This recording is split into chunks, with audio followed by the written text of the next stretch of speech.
kutusikia. Kwa jina la Yesu naomba na kushukuru. Amen. Naomba tuketi. Mkono mwenzio mwambie hongera kwa kujaliwa kuingia 2026. Haleluya. Mwambie huyo ni Bwana.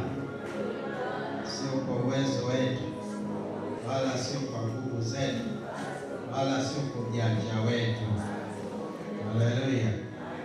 Namshukuru Mungu kwa shuhuda nzuri. Naona tutachukua imani ya kugandisha umeme. Sio unaishi pale kwa kunatumia mpaka hata laki kwa mwezi. Laki. Chukua tu laki kila mwezi umeme. Sasa kile tutaanza kugandisha. Mungu wa masabu naomba kugandisha. Sio unaishi. Sio datoa laki kwa mwezi. Bwana Yesu asifiwe.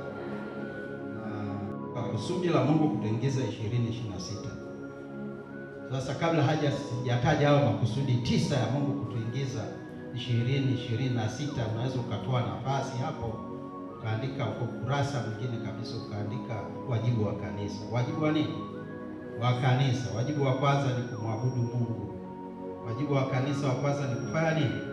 Ni kumwabudu Mungu. Kwa hiyo inawezekana wewe ulikuwa mperebaji, Jumanne huji, Alhamisi huji, Jumapili asubuhi ukitokeza, jioni kuonekana, na umekuwa na maisha ya jinsi hiyo, na maisha hayo hayampendezi Mungu. Au unakuja Jumatano, Ijumaa huji,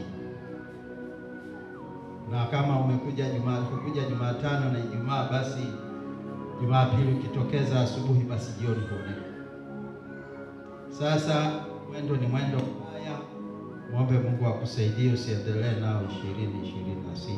Bwana Yesu asifiwe. Mungu ni Mungu wa kuabudiwa kwa mujibu wa Injili ya Yohana 4. Injili ya Yohana sura ile ya 4. Injili ya Yohana sura ile ya 4 kuanzia mstari ule wa 23 asema, lakini saa inakuja, nayo saa ipo, ambayo waabuduo halisi watamwabudu Baba katika roho na kweli, kwa maana Baba watafuta watu kama hao wamwabudu. Mungu ni roho, nao wamwabuduo yeye inawapasa kumwabudu katika roho na kweli. Saa inakuja na saa ipo, ambayo waabuduo halisi watamwabudu Baba katika roho na kweli. Waebrania,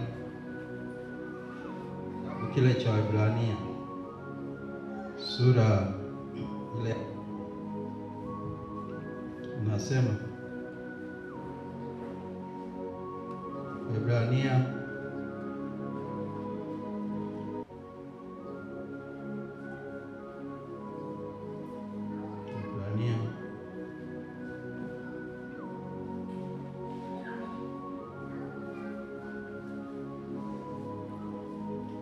nasema, tusiache kukusanyika kama ilivyo wajibu.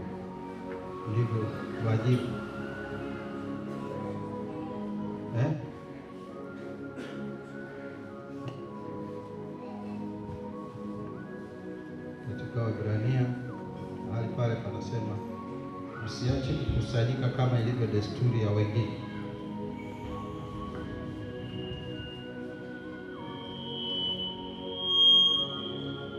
Waebrania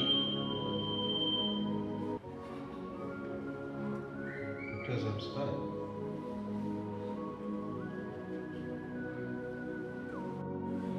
sijazitumia hata siku moja.